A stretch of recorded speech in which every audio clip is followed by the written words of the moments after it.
Gagawa tayo ngayon ng brownies at di na natin kailangan pa ng oven para makagawa ng masarap na brownies. Sa kawali lang natin ito lulutuin. So sa kawali, maglagay tayo ng 1 cup evaporated milk, 1 cup all-purpose flour, half cup cocoa powder, half cup white sugar, 1/4 teaspoon na instant coffee at kunting asin. So, imimix lang natin hanggang ma-dissolve lahat ang mga ingredients. So, pagkatapos, maglagay tayo ng 1/4 cup na butter. So, i-on na natin yung apoy sa low heat. So, ayan guys, nagme-melt na yung butter.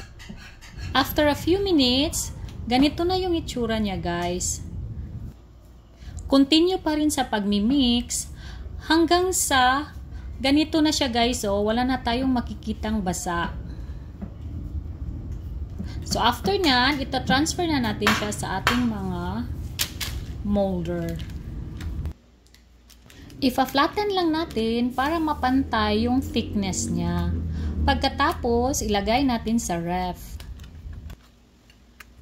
Ngayon, gagawa tayo ng pang-topping. So ito yung ginamit ko. Kasi gusto ko yung lasa niya, hindi masyadong matamis at very convenient gamitin.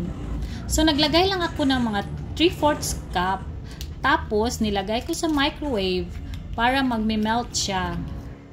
Pwede rin kayong gumamit ng chocolate, tapos i-melt din. Spread lang natin to evenly.